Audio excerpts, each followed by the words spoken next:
Kansai is a part of Japan that is smaller in size than New Zealand, about the size of the top half of the South Island above Christchurch.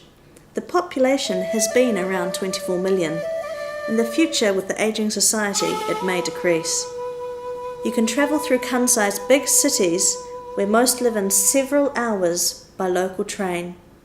Osaka, Kyoto, Kobe, Sakai and Minoh are amongst the big and small places in the Kansai known to New Zealanders. Would you go back again? Oh, definitely. Particularly by young Kiwis who visit their sister cities, work teaching English or study abroad.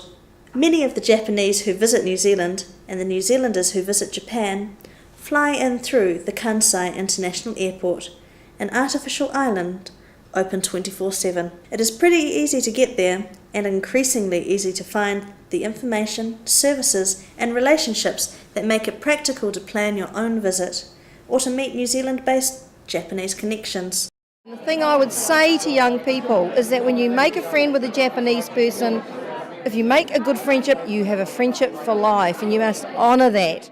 International travel has increased access to places in which to live and learn. Almost daily flights have been available for about a decade between New Zealand and Kansai International Airport. In total, about 150,000 Japanese visit New Zealand a year, but the number is falling.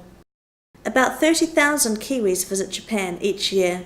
More could make the trip, and perhaps more would if they knew more about how to get around other places in which they may live and learn. Certainly there are more places that welcome and help Kiwi kids to study abroad.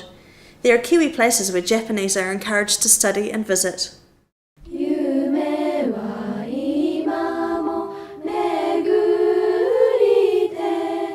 You might have a view of old Japan that does not have much connection with modern reality.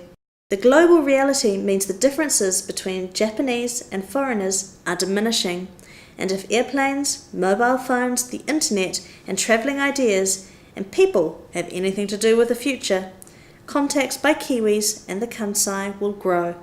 If you get more involved with Japanese, and many of them learn English expecting to mingle more with people like us, you may find your imagination and their reality are not the same. Know more and you can act differently. As someone says, let your fingers do the walking. And aim to get around by train and walking with the crowds.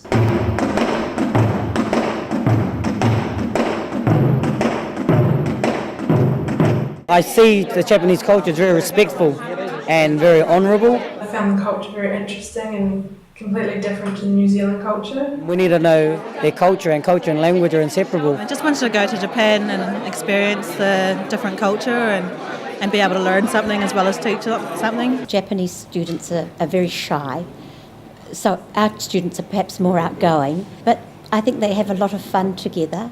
I do expect to see some old, traditional style buildings. As the growing number of World Heritage Sites in the Kansai illustrate, the country has given us all access to buildings that reflect their past. So you are at a very, very rare and precious spot right now. Families with homes used in different ways 100 years ago realised that if they don't advocate conservation, their 200-year-old homes might be lost for all time. Not only the house, but as a role or as an area, we need to protect. Swallowed up by the big city.